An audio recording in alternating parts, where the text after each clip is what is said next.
Hey, it's Adrian with Ocean Independence. I'm sat here on the tender to MARALA, and quite frankly, I don't remember feeling this thrilled about a yacht video in a long time. We've got something really special for you guys today. We've got a yacht steeped in history and elegance. We're stepping onto the iconic 59-meter MARALA, a yacht that once welcomed legends like Amelia Earhart, Salvador Dali, and the unforgettable Frank Sinatra. And let me tell you, this one is really something special. We've had a full tour with the captain yesterday evening, and honestly, I have no idea how I'm going to show you all the fascinating parts of this yacht without creating a Netflix special. But we're going to do our best and we'll make it work. I'm going to take you through every corner of this yacht, from the 300-year-old meticulously crafted woodwork, what has to be the most impressive engine room I've ever seen, the crew quarters, and everything else on the yacht. Now, I'm happy to say that the yacht is for charter, so those of you that want to admire this beauty, this piece of history firsthand, can certainly do so. Now, with further ado, let's step on board. I'll see you shortly.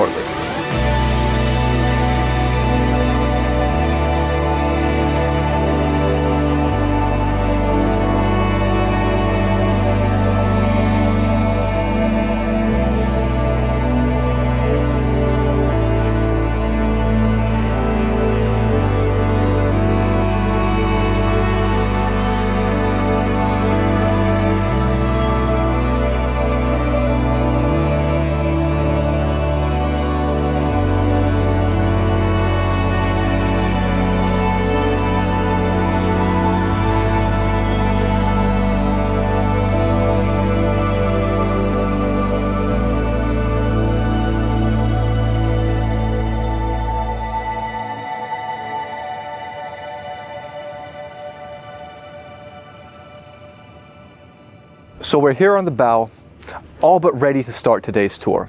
But before we do so, I'd like to set the scene in terms of MARALA's history, because that is what makes it so special. She's a 59-meter classic motor yacht that was designed and built by Camper Nicholsons back in 1931. Think about that for a second. She was built for a gentleman named Montague Napier, a distinguished British engineer and industrialist.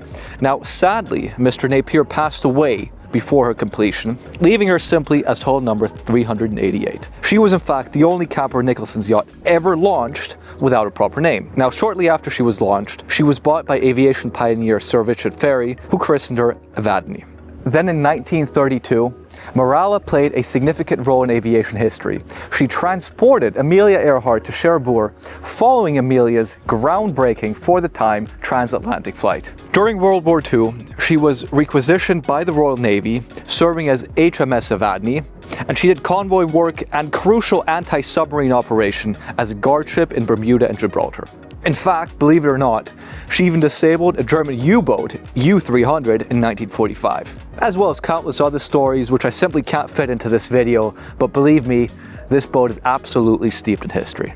Now, remarkably, at the war's end, Sir Richard Ferry declined any compensation for her, being the patriot that he was, apparently, believing it was her duty and asking for nothing in return. Believe it or not, since then, MARALA has had only 5 discerning owners, each one leaving his own unique imprint on MARALA, as you'll see as we tour the yacht, and serving as an inspiration for the current design of the 5 guest cabins. Fast forward to today, and MARALA has just recently emerged from an extensive restoration.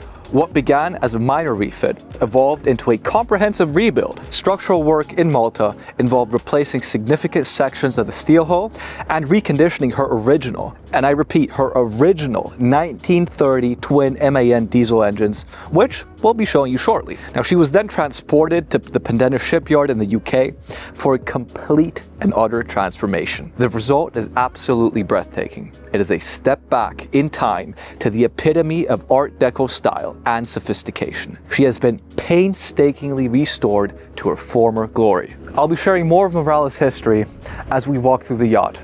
But please do keep in mind, we're talking about a 90-year period. There's simply no way we can cram all of that into a 20-minute video.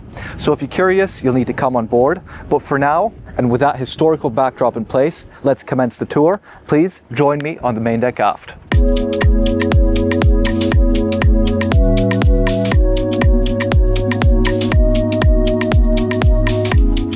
Down from the upper deck, we're on the main deck aft now, and we're immediately greeted by this Vast alfresco dining area, perfect for lunch, dinner, whatever you want to have. Now the crew have been kind enough to set this up today as if guests were on board.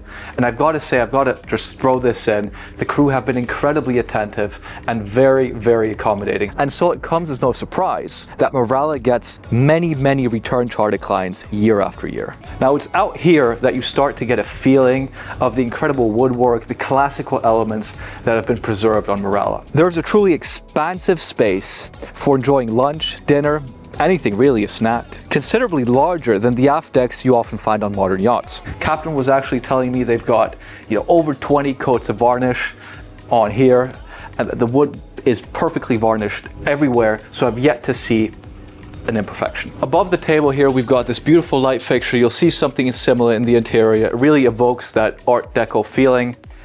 And then behind the dining table, something more technical that you might think is a relic, but it does a great job at highlighting that MARALA's owner has gone to great lengths to preserve her heritage. This is not a relic at all. It is actually a fully functional emergency helm station. I couldn't believe it when the captain told me, but I've been assured it works. It's the palpable connection to the history and the legacy of this yacht that makes being here unlike anything I've ever experienced. And then a few steps up from the helm station, we got another seating area. We've got 2 chairs out here. So cruising to the anchorage today, I was sat here just for a bit. Got to test out the chairs. I haven't done much relaxing today, so don't get the wrong idea. Anyway, sitting out here was really beautiful, just very, very peaceful. You've got to try it out when you'll be on board. Now with that covered, let's head inside and let's head through those doors over there. They lead straight into the main salon.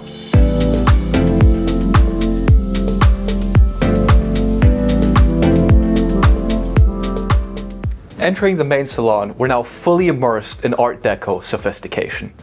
This main salon is truly unlike anything I've ever seen on a yacht. It's the perfect blend of period charm and modern comforts. I mean, just look at the beautiful lattice framework over here. We've got the silk wall paneling, and we've got these throwback Art Deco fixtures. Just beautiful. Think about all the thought and time that went into planning out this space. Now in the center of the space, we've got a nice little relaxing area with a coffee table right in the middle. Beautiful color. We got this 1930s themed carpet right below. And then further forward, all the way at the other end of the main salon, we've got a fireplace. We've got the fire going for you today. And it's a shame that you can't hear the crackling because it's very, very soothing. I can just see myself curling up on one of these armchairs with a great book to read. If you are into more modern forms of entertainment, maybe reading isn't your thing or you've just finished your book, fret not, we've got a TV hidden away right behind this panel over here that folds up. You can sit down on the couches or on the armchairs, you twist them around, you watch a nice little movie. But me personally, I wouldn't be watching any movies down here because we've got a great cinema area up top, which we'll be showing you in just a bit. Now, if we were to go further forward, we'd actually get access to some more of the guest areas. We won't be doing that for now, but just turning around, my view was drawn to this beautiful cabinet. We've got some nice pieces in here. Not sure if period pieces, they might very well be, set of binoculars and some other cool stuff. Anyways, don't want to go on and on about this because believe me, there's so much detail on here that we simply cannot put it all into one video. So with that, let's head aft again. I forgot to mention, coming into this room, we've actually got a record player here. Now, believe it or not, this is your only form of sound system in the main salon. So you got this beautiful analog sound matching or complementing the crackling of the fireplace. Just wonderful. Sitting here, whiskey in hand. What's not to love? Now, down this door over here, this actually gives us access to some of the guest cabins. So that's where we'll be going in just a sec. Please follow me.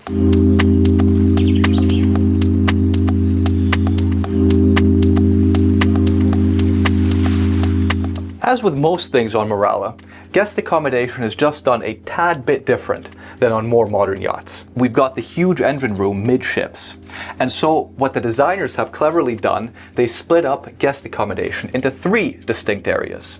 We've got one area aft, which is where we're currently. Then we've got another area forward of the engine room. And of course, we've got the master cabin up top. Now back here, we've got 3 rooms in total, and each of the rooms is very distinct, drawing on elements of MARALA's unique history.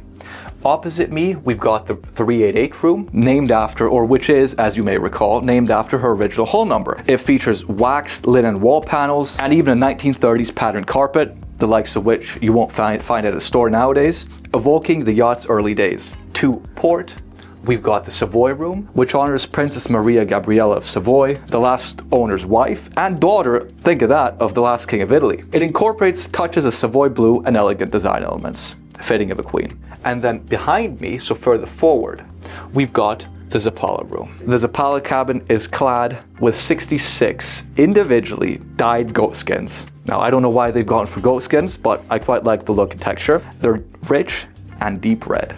Forward of the engine room, we've got the Gaviota cabin, which was inspired by Arturo Lopez Wilshaw's ownership, with fabrics reminiscent of seagull feathers on the walls, reflecting the Spanish word for seagull. And then, of course, there's the Evadne cabin. The Evadne cabin, on the other hand, pays homage to a wartime service with bold blue, purple, and white upholstery, featuring beautiful graphic prints.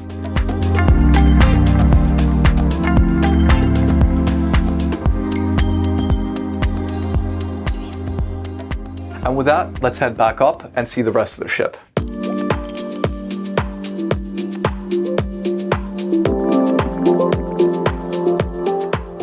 Coming into the main salon, we find ourselves in this beautiful corridor. Now, right behind me is a door that leads out onto the aft decks, and then further forward, we have access to more guest areas. But the corridor in and of itself is nothing to gloss over. In fact, walking through this corridor is both figuratively and literally walking through time. On the wall, we have pictures from various historical moments of Marala's past. We've got her over here as Evadne in 1931. We've got some more historical photographs here. We've got a letter from one of the owners, Mr. Ferry, that walking forward, we've got this, I believe it's a Japanese costume, I apologize if I'm wrong. Anyways, we've got this very cool oriental photograph over here. We've got Marala moored out, anchored out in front of Venice, where she was just a mere couple weeks ago. Truly incredible. And then over here, we've got her in Portofino, I believe. And then here, lastly, we've got her on the ship, being shipped over from Malta to Pendennis on her most recent refit. Now, the captain was kind enough to dedicate half of his afternoon to explaining Marala's history. Unfortunately, we don't quite have that amount of time in this video. So for you history buffs, well, what can I tell you? You're just gonna need a chart of Marala. But for now, let's continue with the tour, making our way forward into some of the other guest areas.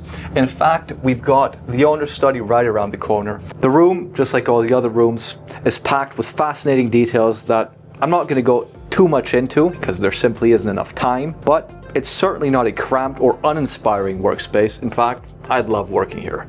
Moving along this meandering corridor, we get to a dayhead over here. Next to the dayhead, we have this beautiful antique clock. I can hear it ticking, which is just a nice touch.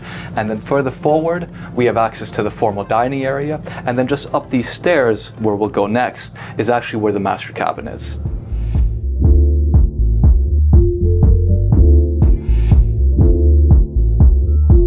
This is the entry area to the master cabin. We've got access to the outside decks. In fact, first thing upon getting up, the owner loves stepping outside, having a coffee. We'll be showing you that in just a bit. But for now, let's step into the master cabin. Very much, as you'll see, sticks with the Art Deco theme. Cool feature, we've got these original chairs in here. You know, much of the furniture is obviously been put in by the owner himself, and it's recently done, but sticks with, you know, the historic theme of the boat. Not so for the chairs, they're in fact originals. Interestingly, in the original build, this was where the wheelhouse used to be. The wheelhouse has now been moved right above us, leaving the master cabin with great views and accessibility around the yacht. We've got some more artwork on the walls, and just a very, very nicely adorned cabin. Now, all the great artwork aside, what really steals the show in this owner's area, for me at least, is the ensuite. And you'll see what I mean, so follow me in. We've got this vast space here, which very much feels like a cabin in and of itself. Beautiful brasswork over here, stone tops, we've got beautiful towel racks, great stuff everywhere. And then to port, we've got the shower itself. To starboard, we've got the toilet. And then front and center, we've got this magnificent bathtub. I think I can confidently say This is one of the greatest en-suites I've seen in a very, very long time. And now, without further ado, let's go check out the formal dining area.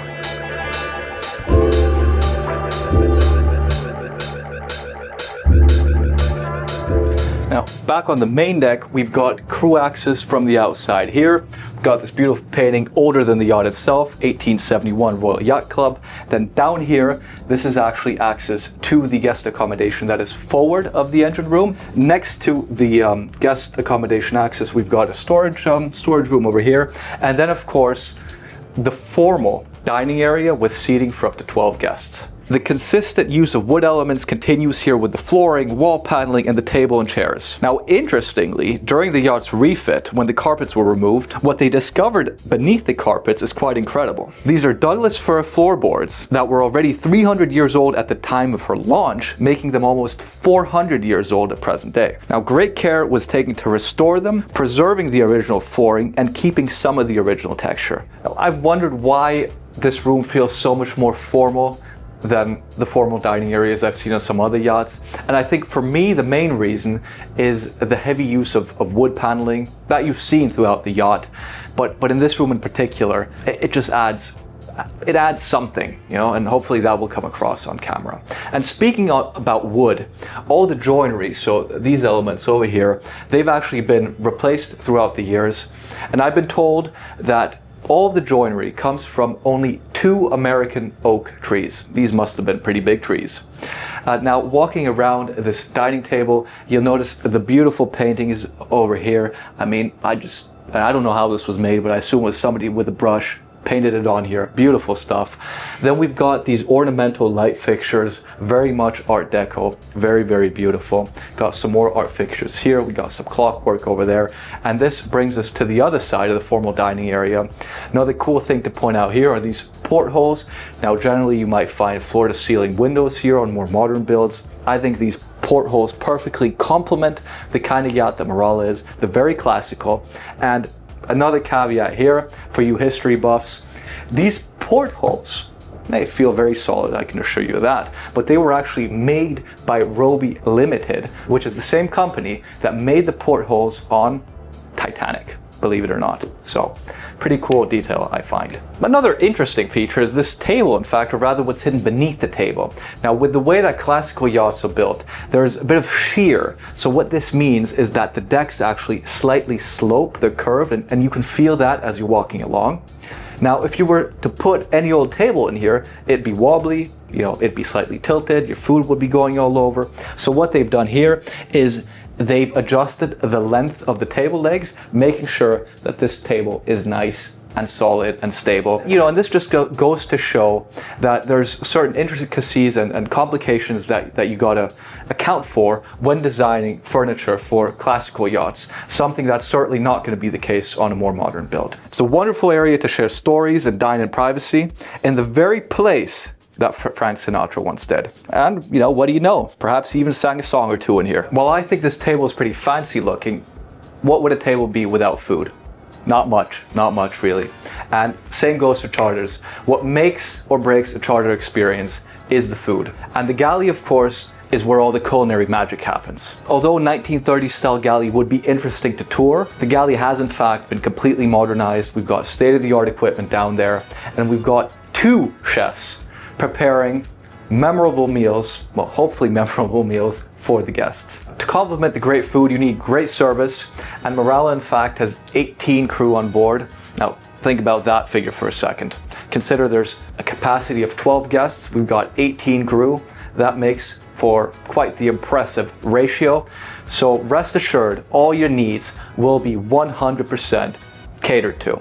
Now, the crew areas are quite expansive on this yacht, as they should be for 18 crew. The crew have their own area. We've got 7 crew cabins down below on the lower deck, and then of course the captain's cabin up 2 decks above us on the bridge deck. And now let's head outside and have a look at the upper deck aft.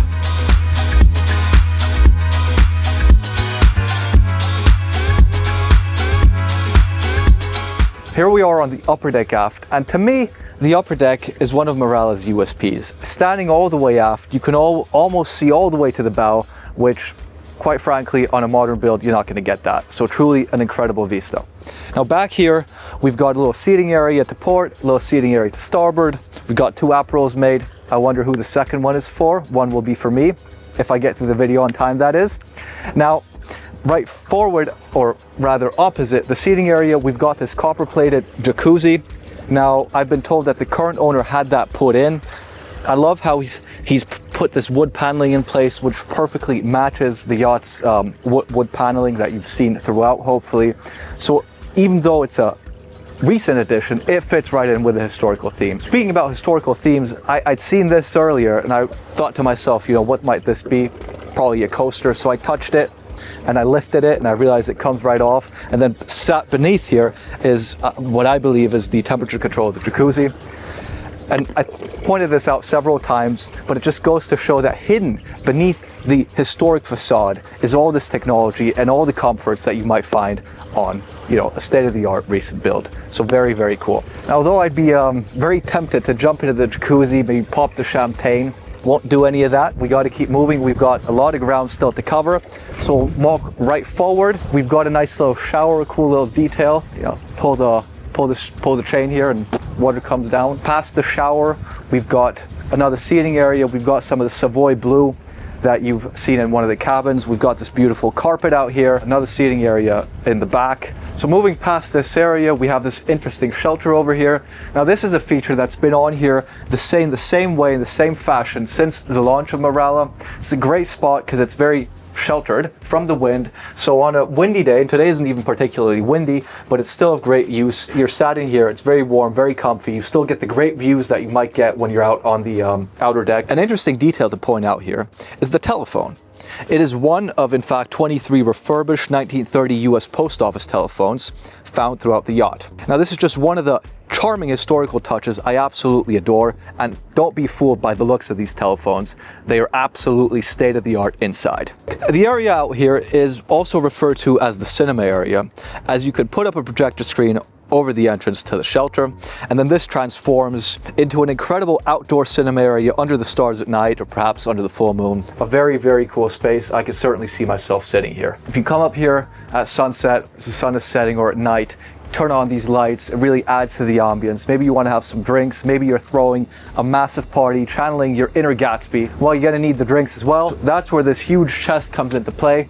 It actually takes 2 people to pop open the lid. We've got a wide array of drinks in here, and the captain was telling me that the chest is actually manufactured from the remains of the woods that were left over after the refit. Not only does that show the resourcefulness of the engineers involved in the build, but it also makes sure that we stick with a historic theme. Everything blends in and blends into one harmonious final product. When you take a minute and stop, just think about all that MARALA has gone through, her 90 years of history. It's truly unbelievable that the very deck I'm standing on right here, you know, this is the deck where they had an anti-aircraft gun. They were launching depth charges from here, chasing submarines all around the Atlantic. Perhaps they were being chased. Clearly, MARALA had the upper hand. Otherwise, you know, we wouldn't be standing here. To me, this is a truly mind-boggling fact to think about. Of course, in the year 2025, MARALA certainly isn't chasing any German U-boats. However, she's still doing some chasing. Nowadays, we're chasing lovely destinations, great charter memories, and of course, in order to be able to do so, we've got to have a wheelhouse, so that's where we're headed now.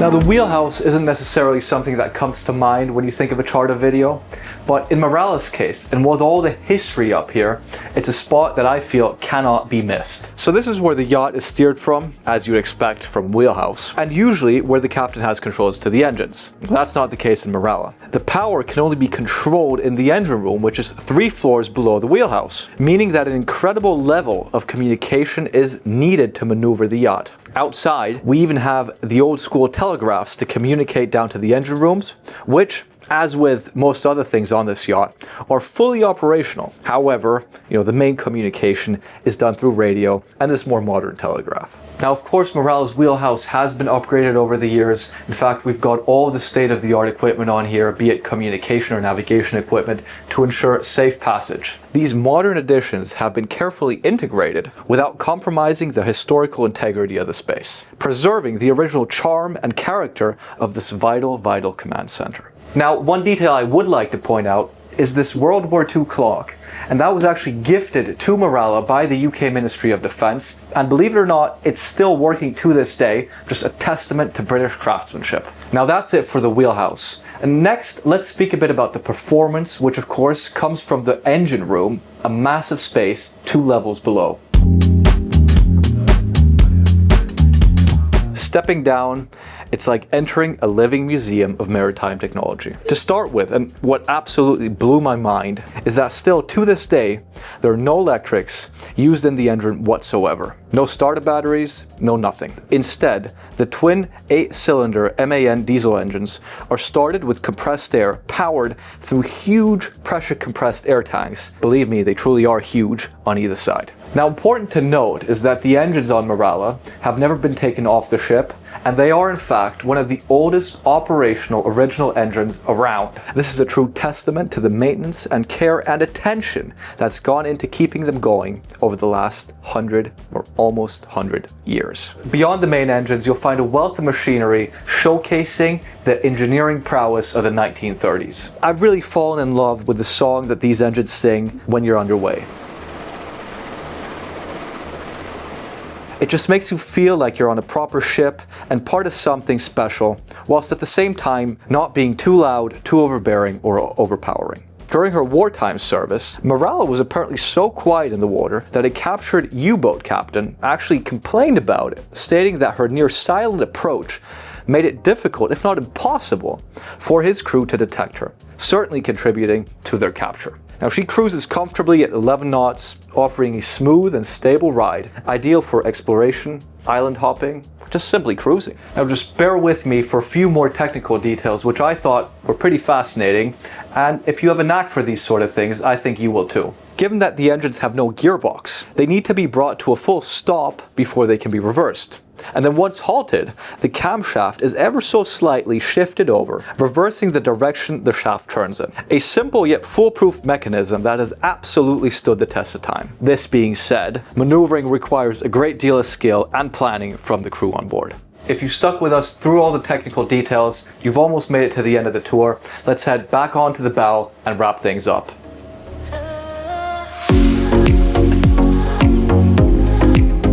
I do hope you've enjoyed this video just as much as I have. I can say with confidence that MARALA is one of, if not the coolest yacht I've ever been on. If I could, I'd love to invite friends and family on here, show them the boat, tell them all about it, show them a good time. If you're interested in doing that and have the opportunity to do so, please do get in touch with us. As always, you'll find our contact details down below. Get in touch, we'll organize everything, and you'll be ready to create your own memories on MARALA and become part of her history. It's been a really great tour, and with that, thank you and see you next time.